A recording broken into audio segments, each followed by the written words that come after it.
안녕하세요. 이데일리 TV에서 새롭게 선보이는 건강 정보 프로그램 건강경제학의 진행을 맡게 된 윤홍일, 김우림입니다. 100세 시대를 맞이해서 건강한 삶은 전 국민의 심사가 됐습니다. 일상 속에서 누구나 건강한 삶을 누릴 수 있도록 건강경제학에서는요, 건강 비결은 물론 의료 정보를 자세하게 다뤄보려고 합니다. 현재 국내뿐 아니라 전 세계적으로 불황이 되었습니다. 이 불황을 극복하기 위해서 가장 중요한 것은 우리 시청자 여러분들의 건강이라고 생각합니다. 몸이 건강해야 기운이 왕성해져서 일이 잘 되지 않겠습니까? 맞습니다. 모든 국민들을 건강하게 만들 수 있는 건강 프로젝트 윤홍일의 건강경제학 지금 바로 시작하도록 하겠습니다. 그런데 원장님은요 직업이 한의사신데 특별히 이번 건강경제학에 출연을 결심하게 된 계기 있으실까요? 네, 한의사로서 20여 년 동안 진료를 하다 보니까 잘못된 건강 정보와 습관 때문에 건강을 해치신 분들을 많이 봤습니다. 그래서 정확한 건강 정보가 필요하다는 것을 절실히 느껴봤습니다. 그런데 이데일리 TV에서 좋은 프로그램을 기획하셔서 출연 제의를 하셨기 때문에 이렇게 출연하게 되었습니다. 그동안 진료하면서 알게 된 건강 정보를 우리 시청자 여러분들께 속 시원하게 풀어드리도록 하겠습니다. 네, 저도 원장님과 함께 제대로 된 건강 정보를 시청자분들께 알리는데 열심히 노력을 해보겠습니다. 네.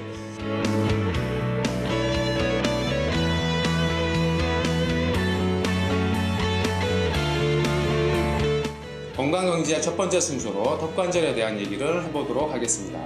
많은 질환이 몸의 불균형으로 시작되는데요. 우리 몸의 균형의 중심점이 턱관절이기 때문입니다. 그렇군요. 그렇다면 턱관절이 우리 몸에서 굉장히 중요한 부분이에요. 네, 맞습니다.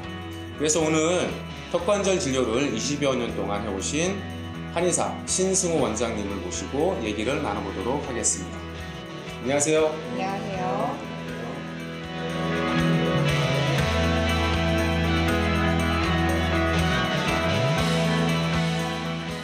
전 세계 인구의 40%, 우리나라 인구의 30% 정도가 턱관절 장애를 앓고 있습니다. 그런데 이렇게 많은 분들이 턱관절 장애를 앓고 있는데 왜 턱관절 치료를 잘 안 하시고 계실까요? 우선 환자분들이 턱관절이 질환이라는 자각을 잘 못하시기 때문에 그렇다고 생각됩니다. 아, 네. 씹는 즐거움 그리고 말하는 행복 이외에 턱관절이 하는 그런 역할이 많고요. 또 턱관절 장애가 생기면 불편함이 많은데 우리가 보통은 크게 인식을 못하고 중요성을 모르고 있는 것 같습니다. 그러면 원장님, 이거 턱관절이다 라고 할 수 있는 그런 진단 기준이 있을까요? 우선 환자분 본인이 자각하기에 가장 쉽게 느낄 수 있는 것은 통증이겠죠. 네네. 턱관절 주변에 통증이 있다든가 입이 생각만큼 잘 벌어지지 않는다든가 턱을 벌릴 때마다 소리가 난다든가 혹은 덜거덕거리는 느낌이 있다든가 할 경우에 턱관절 질환을 의심할 수 있습니다. 그러면 우리가 턱관절이 어느 정도 벌어지면 턱관절이 정상이고 어느 정도가 벌어지지 않으면 턱관절 장애라고 얘기할 수 있을까요? 의학적으로는 5cm가 기준입니다. 그래서 약간의 편차가 있고 4cm 이상 벌어지지 않을 때는 문제가 있다고 보고요. 또 7cm 이상 벌어지면 그것도 문제가 있다고 생각합니다. 그럼 이게 쉽게 손가락을 넣어서 진단하는 방법도 있지 않습니까? 예, 보통 이제 본인 손가락 기준으로 3개가 들어가면 이제 문제가 없다고 말합니다. 네네. 그렇군요. 간단하게 자가 진단을 할 수 있는 이런 방법도 그렇죠. 있네요. 턱관절에 입을 벌려서 손가락 3개를 넣어서 들어가면 그러고요. 정상이시고 못 들어가시면 이하로 들어가시면 턱관절 장애가 있으신 겁니다. 네, 정말 간단하게 알 수가 있는데 사실 턱관절 장애 원인도 궁금하거든요. 그렇죠. 턱관절 장애의 원인은 크게 두 가지로 나눌 수 있습니다. 첫 번째는 어떤 사고로 인해서 턱관절 장애가 생기는 경우입니다. 이런 경우에는 뭐 누구한테 맞았다든가 그 다음에 어디 부딪혔다든가 또 아주 질긴 음식을 씹다가 이제 저작을 하는 중간에 손상을 받았다든가 그 다음에 아주 큰 음식을 먹기 위해서 입을 크게 벌렸다가 손상을 받았다든가 혹은 하품을 하다가 손상을 받았다든가 뭐 교통사고로 인한 거라든가 이런 거는 이제 어떤 사고로 인해서 생긴 턱관절의 원인이 될 수 있고요. 그 다음에 환자분이 가지고 계시는 일상생활 습관 때문에 턱관절 장애가 또 생길 수 있습니다. 이제 대표적인 게 이제 이를 간다든지 이를 악문다든지 하는 습관이랑 그 다음에 한쪽으로 음식을 씹는 편측 저작 습관이 있다든지 그 다음에 한쪽으로 눕는 습관이 있다든지, 그 다음에 한쪽으로 이렇게 손을 턱에 개는 그런 습관이 있다든지, 그런 습관에 의해서도 이제 턱관절 장애가 생길 수가 있습니다. 네, 그리고 한 가지 궁금한 게 사실 주변에서 또 물리적인 뭐 사고로 인해서 아까 말씀하셨던 것처럼 턱관절 장애가 갑자기 올 수 있잖아요. 그때는 어떻게 할 수 있을까요? 응급적으로 뭐 처치를 할 수 있는 방법이 있다면 그런 것도 좀 궁금하거든요. 우선 손상으로 인했을 경우에는 네. 이제 얼음찜질을 이제 턱관절 부위에다가 해주는 게 가장 좋고요. 그 다음에 이제 엑스레이, 방사선 촬영 이런 것들이 검사를 해봐야겠죠. 그래서 이제 턱관절에 문제가 있다라고 판단이 되면 적극적으로 치료를 서두르셔야 됩니다. 네. 그리고 원장님, 우리가 보통 저희 같은 경우도 스트레스를 많이 받으면 이를 악물잖아요. 아마 심리적인 요인도 있지 않을까요?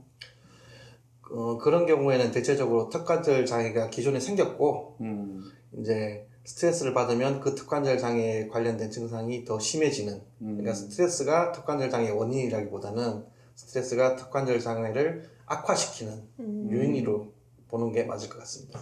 그래요. 현대인들 스트레스가 많으니까 그러니까요. 네, 조심해야 될 것 같아요. 만병의 근원이죠.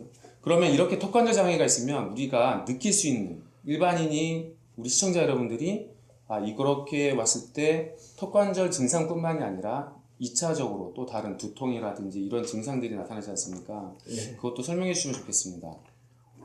일단 턱관절 장애 가장 흔한 증상은 아까도 말씀드렸듯이 통증입니다. 근데 통증이 턱관절 주변에 통증이 있을 수도 있지만 턱관절이랑 관련 없이 좀 먼 곳, 원격에서 통증이 나타날 수 있습니다. 네. 그래서 목이랑 어깨랑 편두 이런 데 통증이 있을 수가 있고요. 심지어는 허리에도 통증이 있을 수 있습니다. 네네. 그 다음에 음식을 먹을 때 이제 음식을 씹을 때 이제 통증이 또 턱관절 관련돼서 통증이 느껴질 수도 있고 딱딱 심한 소리가 날 수도 있습니다. 그런 것들이 있으면 턱관절을 의심해야 됩니다. 턱관절 장애가 오면 이렇게 통증을 느낄 수 있습니다. 그런데 아까 원장님이 설명하신 것처럼 허리가 아플 수도 있다고 하셨습니다. 그러면 어떻게 해서 허리가 아플까요? 턱관절이 아픈데 허리가 어떻게 아플까요? 궁금하죠? 네, 정말 원인 모르는 그런 통증들이 많잖아요. 네네. 네, 화면을 보면서 잠깐 설명을 드리겠습니다. 네. 이제 이 화면을 보시면 턱관절 장애가 있으신 분의 상태를 갖다가 도식적으로 나타내고 있습니다. 우선 턱관절 장애가 있으면은 턱관절 좌우에 불균형이 생기게 됩니다. 높이에 불균형이 생기게 되고 이거랑 지그재그 패턴으로 어깨 좌우의 높이가 연속적으로 생기게 되고요. 이어서 골반 쪽에 좌우 높이의 변화가 생기게 됩니다. 네. 이런 식으로 지그재그 패턴으로 변화가 생깁니다. 모든 턱관절 환자분들이 이 패턴으로 생기는 건 아니지만 대략 70% 정도의 환자분들은 이런 패턴으로 이제 턱관절 장애가 체형에 영향을 줘서 체형 불균형을 일으킵니다. 와, 체형이 그래서- 완전 흐트러지네요. 예. 그래서 저희는 이제 턱관절에 불균형이 있으신 분들은 반드시 체형에 불균형이 생긴다라고 판단을 하고 있고요. 그래서 턱관절 질환을 단순히 그냥 턱관절에 한정된 국소 질환이라고 생각하지 않고 전신에 영향을 주는 전신 질환으로 판단하고 있습니다. 턱관절 장애가 있으면 이렇게 신체 불균형이 오고 그리고 전신 질환이 생긴다는 것도 알아보았습니다. 그러면 원장님, 우리가 보통 어깨가 오른손잡이가 많으니까 70% 이상은 한쪽으로 나타난다고 하셨는데 네. 그러면 어깨가 틀어지면 어떤 증상들이 나타날 수 있을까요? 일단 오른쪽 어깨가 올라와 있는 경우가 많습니다. 왜냐하면 오른손잡이가 많기 때문에 그런 것 같기도 한데 이제 올라와 있는 쪽 어깨 주변에 근육들이 과긴장을 해서 오른쪽 어깨 통증이랑 목의 통증을 갖다가 일으킬 수 있습니다. 그리고 이런 분 같은 경우에 그림을 보시면 이제 턱관절을 교정을 하고 나서 어깨 높이가 같아진 사례를 갖다가 보실 수 있습니다.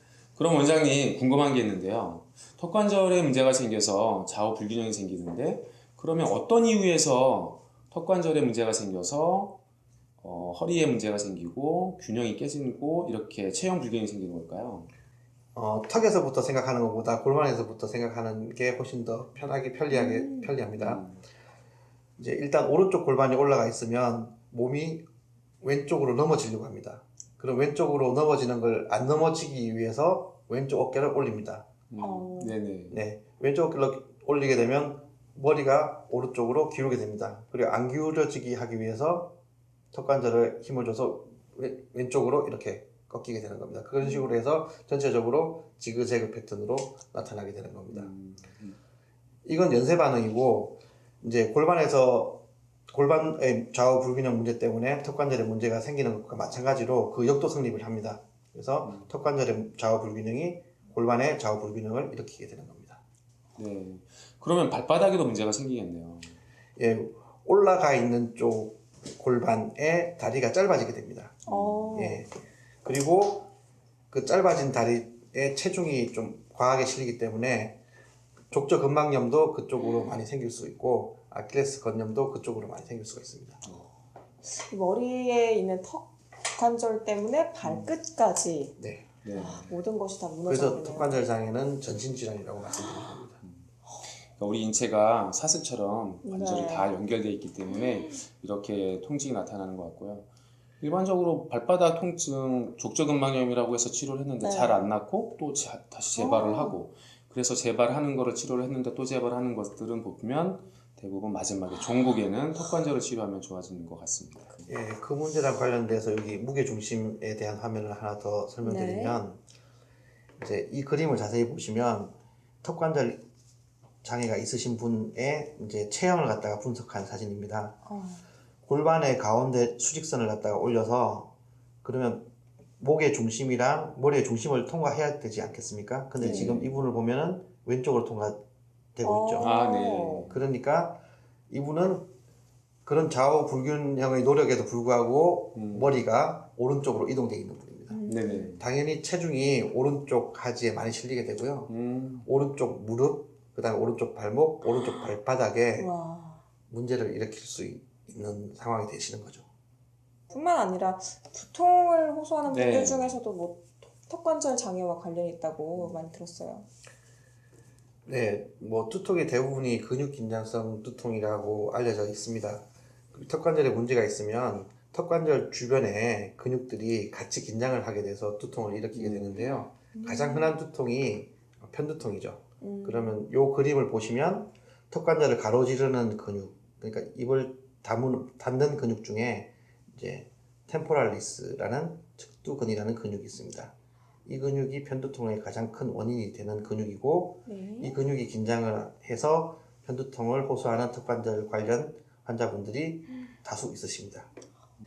턱관절의 문제가 경추 1, 2번의 불균형, 그러니까 저희로는 이제 아탈구를 갖다가 일으키기 때문에 이제 경추를 통과하는 혈관들의 어떤 좌우 흐름의 불균형을 야기해서 두통을 일으키는 경우도 있습니다. 우리가 병원에서 진단을 받았는데 원인이 없다고 나왔습니다. 그런데도 우리가 아플 때가 있습니다. 그럴 경우 턱관절 장애를 의심해 볼 수 있다고 하는데요. 그것에 대해서 우리 원장님께 조금 더 설명을 들어보도록 하겠습니다. 이명과 난청을 호소하는 환자가 있었는데요. 이비인후과에서는 아무런 원인을 찾아낼 수 없었습니다. 네. 하지만 환자분은 이명 난청으로 굉장히 괴로워하는 상황이었고, 그래서 이제 저희한테 치료를 오셨는데 제가 턱관절 검사를 해봤더니 턱관절에 아니나 다를까 문제가 계셨습니다. 턱관절 치료가 완료되고 난 다음에 이제 이명이랑 난청이 거의 소실이 되었는데요. 이제 그런 경우를 봤을 때 이제 원인을 잘 밝혀지지 않은 증상이 턱관절이랑 유관한 경우가 많기 때문에 그런 원인물을 통증으로 앓고 계시는 분들은 턱관절을 꼭 한 번씩 체크해 보시면 좋겠습니다. 다른 곳이 아파서 병원에 계속 갔는데도 치료를 받고 받아도 계속 통증이 의심된다면 결론적으로 턱관절 장애를 생각을 해봐야 되는 거네요. 네. 근데 우리가 불면도 보통 치료가 잘 되지 않지 않습니까? 신경정신과에서 약도 많이 드시긴 하는데 이런 경우도 턱관절 치료를 하면 좋아지는 경우가 있다고 들었습니다. 네, 그런 경우에는 이제 우리가 잠을 잘 자려면 전신이 이완이 되어야 되거든요. 턱관절에 문제가 있으신 분들은 전신을 이완시키기 굉장히 힘듭니다. 항상 경직된 턱관절을 가지고 계시기 때문에 관련되어 있는 주변 근육들이 모두 다 경직이 되어 있기 때문에 그렇게 경직이 되어 있는 상태에서 숙면을 갖다가 취하기는 힘들겠죠. 그래서 턱관절을 치료해주면 이완이 잘 돼서 잠을 훨씬 더 잘 주무시게 되는 경우도 많습니다. 수면 장애까지 또 이어지는군요. 네. 보통은 저희가 턱관절에 문제가 생기면 저평골에 문제가 생겨서 뇌하 수체 호르몬에 또 문제가 생긴다라고 하는 것도 원인 모를 통증의 원인으로 설명할 수 있지 않을까요? 네, 그래서 제가 아까도 턱관절이 전신질환이라고 설명드린 것 중에 하나가 턱관절의 불균형이 전체적인 두개 구강 하악계의 불균형을 갖다가 야기시키기 때문에 어떤 좌우 뇌 기능의 문제뿐만 아니라 이제 호르몬 분비를 담당하는 중추까지도 영향을 주게 됩니다. 그래서 뇌분비 질환도 심지어는 턱관절과 관련 있는 경우가 많습니다. 뇌하수체 호르몬이 갑상선 호르몬도 네. 주관하고 난소 호르몬도 주관하고 부실피질 호르몬도 주관하거든요. 네. 근데 부실피질 호르몬은 대단히 중요한 호르몬인데 통증하고도 관련이 많이 되어 있으니까 네. 뿐만 아니라 이제 턱관절 문제가 있으신 분들이 한의학적으로 이제 얘기하기를 잘 체하시는 분들이 굉장히 많습니다. 그러니까 소화기 장애까지 일으키는데 그런 경우는 아주 흔한 경우에 해당됩니다. 잘 씹지 못해서 그런 건 아니고요. 그런 문제가 아니라 위 자체의 경직을 갖다가 야기시키기 때문에 위의 움직임이 원활하지 못해서 음식물을 잘 내려주지 못해서 소화기 장애가 생기는 경우가 많습니다. 네. 시청자 여러분들 원인 모를 통증 때문에 고민하지 마시고 혹시나 턱관절에 문제가 있는지 병원에 가셔서 한번 진단 받아보시기 바랍니다. 우리나라의 노령 인구가 점차 늘어나면서 사회복지 비용의 백조 시대가 되었습니다. 55세 인구의 80%가 퇴행성 관절염을 앓고 있습니다. 그리고 40대 이하의 26만 명이 앓고 있습니다. 왜 40대 이하의 퇴행성 관절염 환자가 많아지고 있을까요? 그것은 바로 자세입니다. 그리고 턱관절의 문제가 그 불균형의 원인인 것입니다. 아니 이렇게 젊은 분들도 네. 이런 퇴행성 관절염이 생각보다 굉장히 많네요. 정말 놀랍지 않습니까? 네. 턱관절에 문제가 있는데 퇴행성 관절염이 와요. 무릎에 통증이 온다. 궁금하지 않습니까? 네, 원인을 빨리 여쭤봐야겠죠. 원인은 속 시원하게 들어보도록 하겠습니다. 예. 앞에서도 설명드렸는데 턱관절 좌우 불균형이 생기면 골반의 좌우 불균형이 순차적으로 생기게 됩니다. 네. 골반이 한쪽이 높아지게 되면 당연히 체중이 한쪽 다리에 더 많이 실리게 됩니다. 그런 상황에서 오래 지내다 보면 이제 과체중이 아님에도 불구하고 이제 한쪽 다리에 부하가 많이 실리게 되고 이제 연골의 피로도가 증가하게 됩니다. 그런 와중에 이제 많이 사용을 하게 되면 퇴행성 관절염이 생기게 되고 만약에 그쪽 퇴행성 관절염이 생겨서 통증이 유발이 된다면은 그쪽에 체중을 또 의식적으로 안 실으려고 반대쪽에 더 많이 실게 됩니다. 그래서 나중에는 양쪽 다 퇴행성 관절염이 생기게 되는 사태로 발전하게 되죠. 그래서 퇴행성 관절염의 시작은 골반의 좌우 불균형이라고 말을 할 수 있고 골반의 좌우 불균형의 가장 큰 원인은 턱관절 장애라고 말씀드릴 수 있습니다. 네. 100% 턱관절 장애 때문에 퇴행성 관절염이 생긴다고 할 수는 없지만 우리가 인공관절 수술하기 전에 턱관절 장애가 있는지는 한번 확인해 볼 필요가 있겠습니다. 정말 중요하네요. 수술을 해버렸는데 네네. 이 근본적인 턱관절 장애를 치료하지 못한다면 사실 말짱 도루묵인 거잖아요. 네, 그런 분들은 계속 그 문제로 고생을 하시게 되겠죠. 네, 원장님께서 지금 턱관절 장애를 치료하면 무릎 통증이 사라진다는 그 이유를 설명해 주셨습니다. 정말 놀라운 사실입니다. 그리고 우리가 이 사실을 알아서 우리 건강에 더욱 도움이 될 것 같습니다. 네, 오늘은 건강경제학 첫 순서로 턱관절 장애에 대해서 알아봤습니다.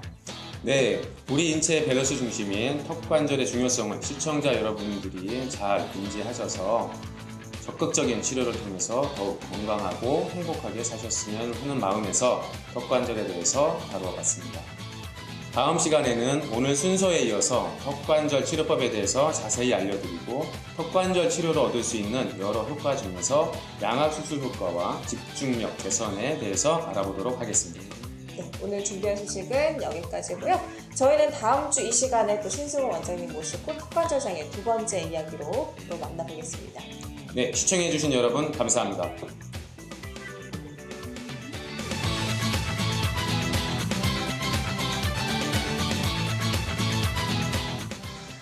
직장인들은 만성적인 피로를 호소하는 경우가 많습니다. 직장 생활 때문에 생기는 피로를 그런데 단순한 어떤 그 스트레스 때문으로 치부하는 경우가 상당히 많은데요. 돈을 들여서 보약을 먹어보기도 하고 그다음에 운동도 해보지만 피로는 가시지 않고 지속되는 경우가 상당히 많습니다. 미국에서는 이렇게 6개월 이상 지속되는 피로를 CFS, Chronic Fatigue Syndrome이라고 해서 심각한 질병으로 받아들이면서 많은 사람들이 전문적인 치료를 받고 있는 현실입니다. 하지만 우리나라에서는 아직도 많은 사람들이 피로의 원인을 단순한 스트레스나 과로로만 돌리고 있습니다.